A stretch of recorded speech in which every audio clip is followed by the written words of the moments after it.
Thank you very much, everybody. And congratulations to the class of 2017. That's some achievement. This is your day, and you've earned every minute of it. And I'm thrilled to be back at Liberty University. I've been here, this is now my third time, and we love setting records, right? We always set records. We have to set records. We have no choice. It's been a little over a year since I've spoken on your beautiful campus, and so much has changed. Right here, the class of 2017, dressed in cap and gown, graduating to a totally brilliant future. And here I am, standing before you as President of the United States. So I'm guessing there are some people here today who thought that either one of those things, either one, would really require major help from God. Do we agree? And we got it. But here we are celebrating together on this very joyous occasion. And there's no place in the world I'd rather be to give my first commencement address as president than here with my wonderful friends at Liberty University. And I accepted this invitation a long time ago. I said to Jerry that I'd be there. And when I say something, I mean it.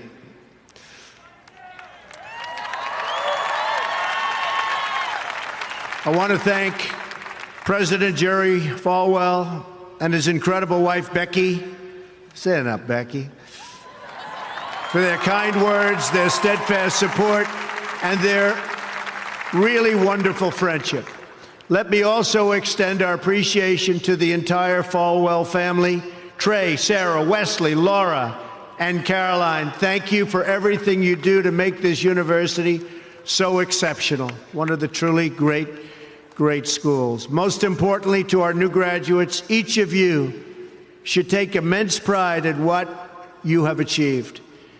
There's another group of amazing people we want to celebrate today, and they are the ones who have made this journey possible for you. And you know who that is? Nobody. You forgot already. You're going to go out. You're going to do whatever you're going to do. Some are going to make a lot of money.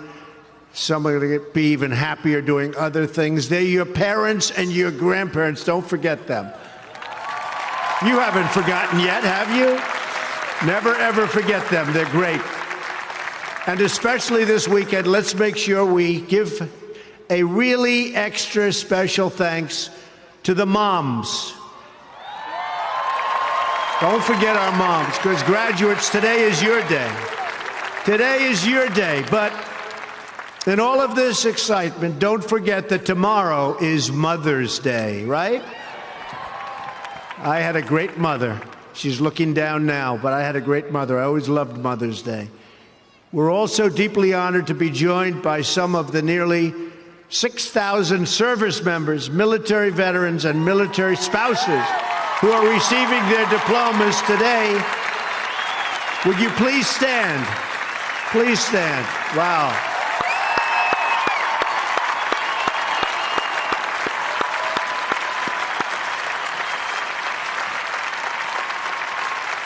That's great.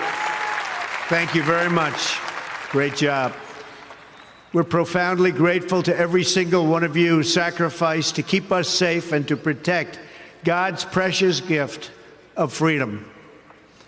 It is truly a testament to this university and to the values that you embrace that your graduating class includes so many patriots who have served our country in uniform. Thank you very much. To the class of 2017, today you end one chapter, but you are about to begin the greatest adventure of your life. Just think for a moment of how blessed you are to be here today at this great university, living in this amazing country, surrounded by people who you love and care about so much. Then ask yourself, with all of those blessings and all of the blessings that you've been given, what will you give back to this country and indeed to the world? What imprint will you leave in the sands of history? What will future Americans say we did in our brief time right here on earth? Did we take risks? Did we dare to defy expectations? Did we challenge accepted wisdom and take on established systems? I think I did, but we all did, and we're all doing it. Or did we just go along with convention, swim downstream so easily with the current, and just give in because it was the easy way, it was the traditional way, or it was the accepted way? Remember this: nothing worth doing ever, ever, ever came easy. Following your convictions means you must be willing to face criticism from those who lack the same courage to do what is right, and they know what is right, but they don't have the courage or the guts or the stamina to take it and to do it. It's called the road less traveled. I know that each of you will be a warrior for the truth, will be a warrior for our country and for your family. I know that each of you will do what is right, not what is the easy way, and that you will be true to yourself and your country and your beliefs. In my short time in Washington, I've seen firsthand how the system is broken. A small group of failed voices who think they know everything and understand everyone want to tell everybody else how to live and what to do and how to think. But you aren't going to let other people tell you what you believe, especially when you know that you're right.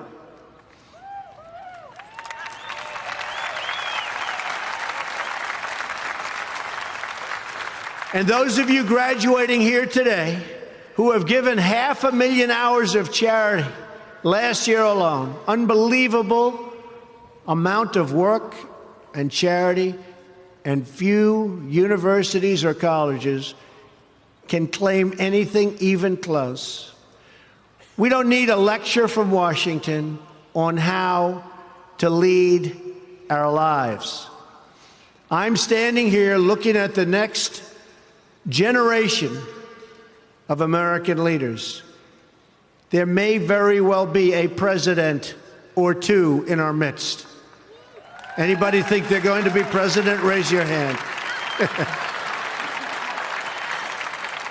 In your hearts are inscribed the values of service, sacrifice, and devotion. Now you must go forth into the world and turn your hopes and dreams into action. America has always been the land of dreams because America is a nation of true believers. When the Pilgrims landed at Plymouth, they prayed. When the founders wrote the Declaration of Independence, they invoked our Creator 4 times. Because in America, we don't worship government, we worship God.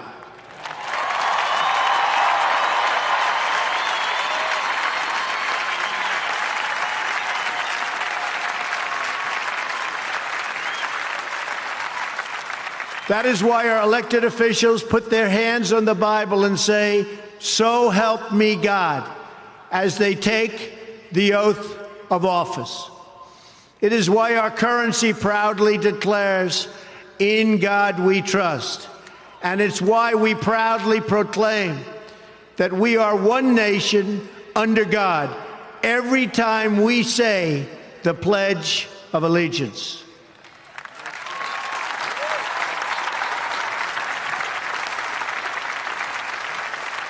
The story of America is the story of an adventure that began with deep faith big dreams and humble beginnings. That is also the story of Liberty University. When I think about the visionary founder of this great institution, Reverend Jerry Falwell Sr., I can only imagine how excited he would be if he could see all of this and all of you today, and how proud he would be of his son and of his family. In just 2 days, we will mark the 10th anniversary of Reverend Falwell's passing. And I used to love watching him on television, hearing him preach. He was a very special man. He would be so proud, not just at what you've achieved, but of the young men and women of character that you've all become. And Jerry, I know your dad is looking down on you right now, and he is proud. He is very proud. So congratulations on a great job, Jerry. Reverend Falwell's life is a testament to the power of faith to change the world, the inspiring legacy that we see all around us in this great stadium. This is a beautiful stadium, and it is packed. I'm so happy about that. I said, how are you going to fill up a place like that? It is packed, Jerry. In this beautiful campus and in your smiling faces, but it all began with a vision. That vision was of a world-class university for evangelical Christians. And I want to thank you because, boy, did you come out and vote, those of you that are old enough. In other words, your parents. Boy, oh boy, you voted. You voted. No doubt many people told him his vision wasn't possible. And I am sure they continued to say that so long after he started, at the beginning with just 154 students. But the fact is, no one has ever achieved anything significant without a chorus of critics standing on the sidelines explaining why it can't be done. Nothing is easier or more pathetic than being a critic, because they're people that can't get the job done. But the future belongs to the dreamers, not to the critics. The future belongs to the people who follow their heart no matter what the critics say, because they truly believe in their vision. At Liberty, your leaders knew from the very beginning that a strong athletic program would help this campus grow so that this school might transform more lives. That is why a crucial part of Reverend Falwell's vision for making Liberty a world-class institution was having a world-class football team, much like the great teams of Notre Dame. Great school, great place. In fact, Vice President Mike Pence is there today, doing a fabulous job, as he always does.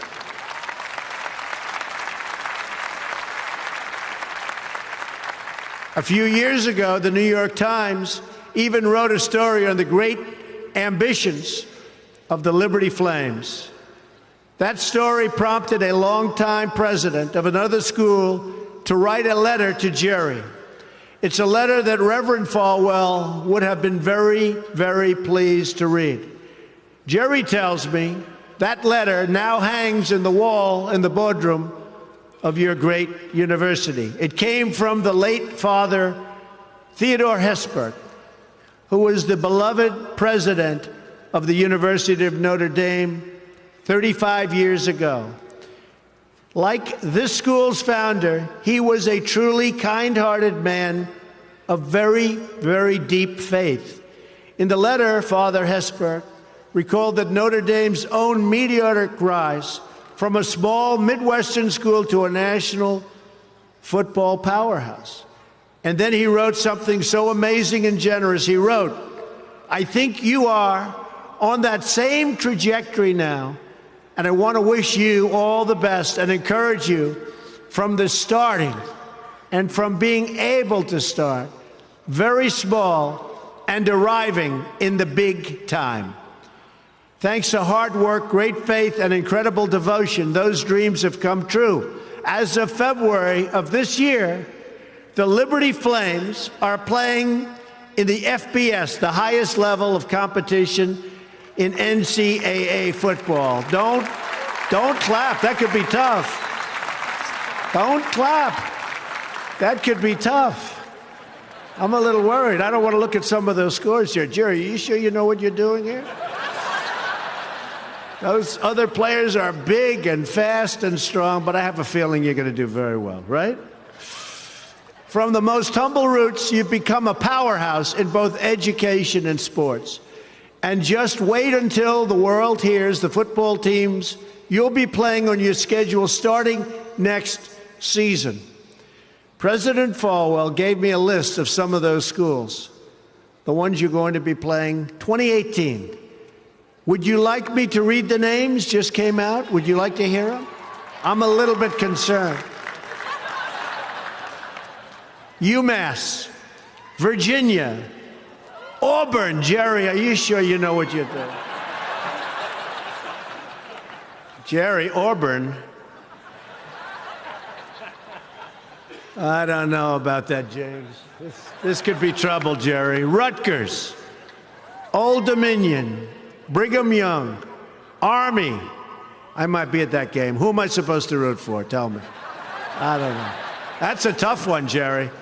I don't know, Jerry. I'm going to have to think about that one, Jerry. Buffalo, Troy, Virginia Tech. Oh, no, Jerry. Ole Miss. And Wake Forest. Those are really top schools. That's maybe in 4 or 5 years I'll come to a game, right? You'll build it up. Well, good luck. The success of your athletic program arriving on the big stage should be a reminder to every new graduate of just what you can achieve when you start small, pursue a big vision, and never, ever quit. You never quit. If I give you one message to hold in your hearts today, it's this: never, ever give up. There'll be times in your life you'll want to quit, you'll want to go home. You'll want to go home perhaps to that wonderful mother that's sitting back there watching you and say, Mom, I can't do it. I can't do it. Just never quit. Go back home and tell Mom, Dad, I can do it. I can do it. I will do it. You're going to be successful. I've seen so many brilliant people. They gave up in life. They were totally brilliant. They were top of their class. They were the best students. They were the best of everything. They gave up. I've seen others who really didn't have that talent or that ability, and they're among the most successful people today in the world because they never quit and they never gave up. So just remember that. Never stop fighting for what you believe in and for the people who care about you. Carry yourself with dignity and pride. Demand the best from yourself, and be totally unafraid to challenge entrenched interests and failed power structures. Does that sound familiar, by the way? The more people tell you it's not possible, that it can't be done, the more you should be absolutely determined to prove them wrong. Treat the word impossible as nothing more than motivation. Relish the opportunity to be an outsider. Embrace that label. Being an outsider is fine. Embrace the label, because it's the outsiders who change the world and who make a real and lasting difference. The more that a broken system tells you that you're wrong, the more certain you should be that you must keep pushing ahead. You must keep pushing forward. And always have the courage to be yourself. Most importantly, you have to do what you love. You have to do what you love. I've seen so many people, they're forced through lots of reasons, sometimes including family, to go down a path that they don't want to go down, to go down a path that leads them to something that they don't love, that they don't enjoy. You have to do what you love, or you most likely won't be very successful at it. So do what you love. I want to recognize a friend who is here with us today, who can serve as an inspiration to us all. Someone who doesn't know the meaning of the word quit. Real champion. A true champion. Both on the field, off the field. He's a Hall of Fame quarterback for the Buffalo Bills. Really a good friend of mine, an amazing guy. Jim Kelly. Where's Jim? He's here someplace. Where's Jim? Stand up, Jim. What a great man. Jim Kelly. He was tough.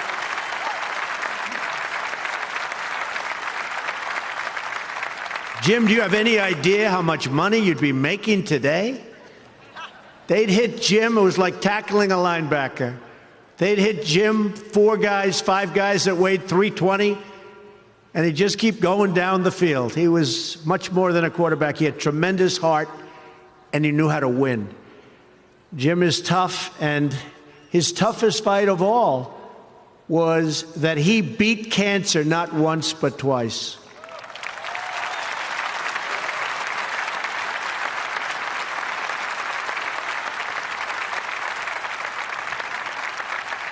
And I saw him and his incredible wife as they were in a very low moment. Jill, very, very low moment. And it was amazing the way they fought. It didn't look good. I would have said, maybe it's not going to happen. But there was always that hope because of Jim and Jim's heart. But I want to just say it's great to have you here today, Jim, and these people are big, big fans. And if you could get a young version of Jim Kelly, you'll be beating a lot of teams, Jerry. So, interestingly, though, I said, I wonder what Jim's doing here. His daughter, Erin, crosses the goal line to you and today with you. So, Erin, stand up. Where are you, Erin? Where is Erin? Congratulations, Erin. Congratulations. Graduating from Liberty. Great choice. Thank you. Liberty University is a place where they really have true champions. And you have a simple creed that you live by, to be really champions for Christ. Whether you're called to be a missionary overseas, to shepherd a church, or to be a leader in your community, you are living witness of the gospel message of faith, hope, and love. And I must tell you, I am so proud as your president to have helped you along over the past short period of time. I said I was going to do it, and Jerry, I did it. And a lot of people are very happy with what's taken place, especially last week. We did some very important signings. Right, James? Very important signings. America is better when people put their faith into action. As long as I am your president, no one is ever going to stop you from practicing your faith or from preaching what's in your heart.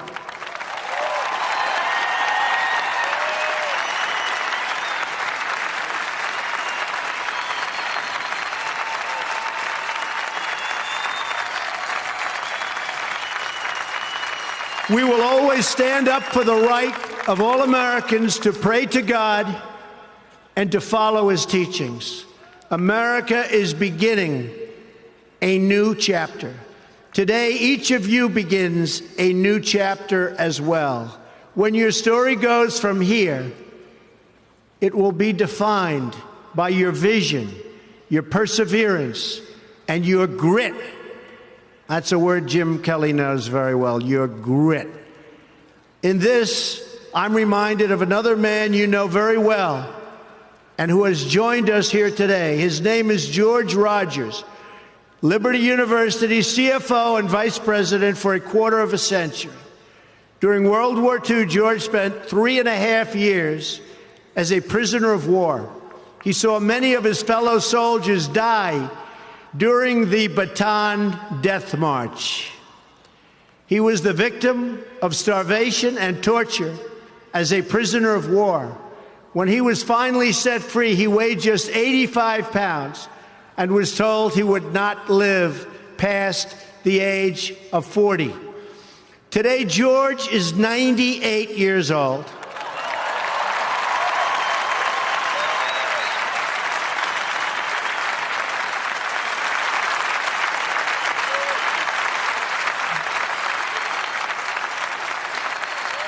Great.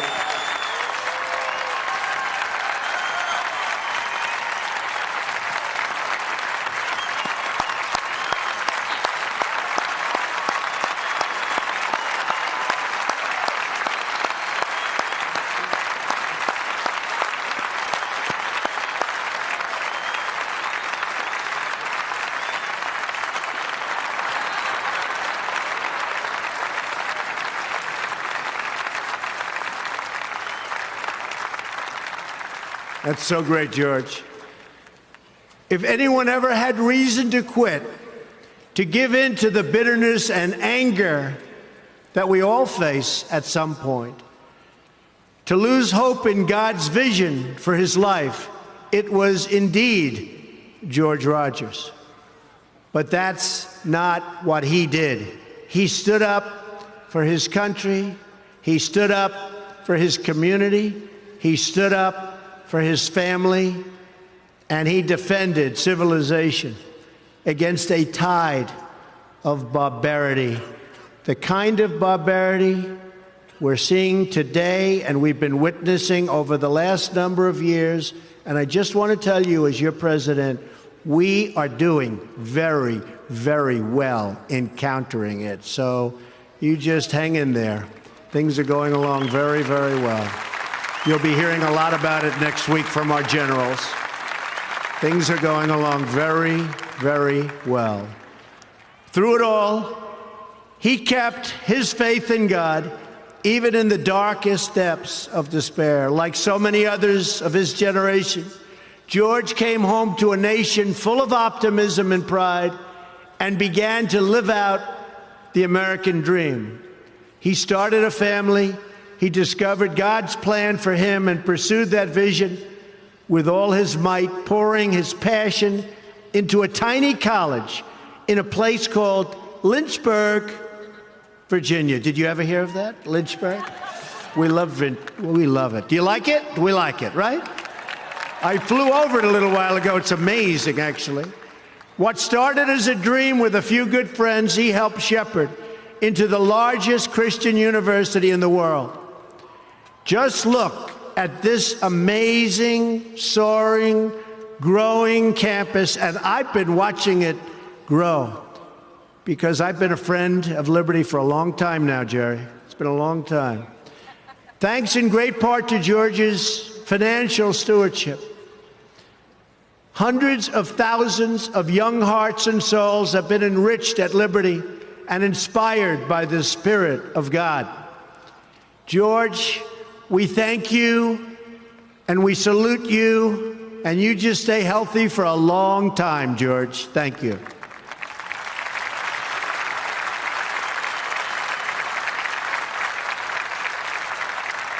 Now it falls on the shoulders of each of you here today to protect the freedom that patriots like George earned with their incredible sacrifice.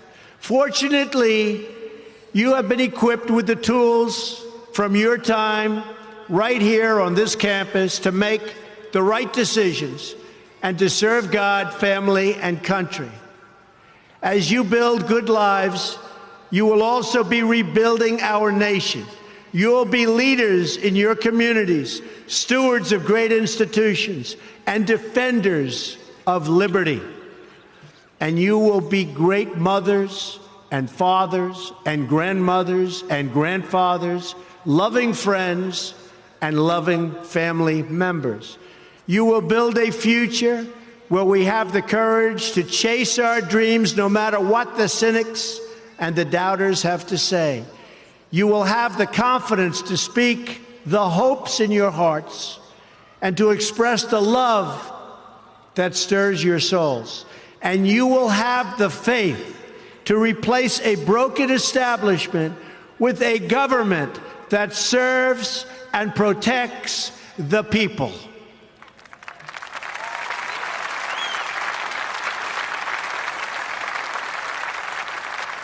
We must always remember that we share one home and one glorious destiny. Whether we are brown, black, or white, we all bleed the same red blood of patriots. We all salute the same great American flag, and we are all made by the same Almighty God. As long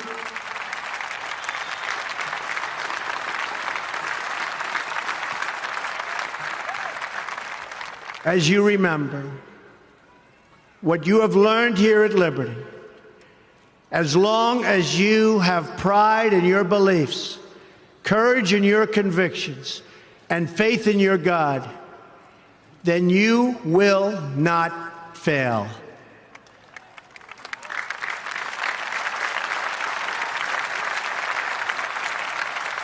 And as long as America remains true to its values, loyal to its citizens, and devoted to its Creator, then our best days are yet to come. I can promise you that.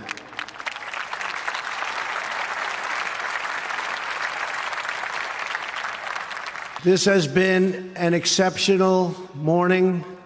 It's been a great honor for me, and I want to thank you, the students. I also want to thank you, the family, for getting them there. And I want to thank and congratulate Liberty. May God bless the class of 2017. May God bless the United States of America. May God bless all of you here today. Thank you very much. Thank you. Thank you.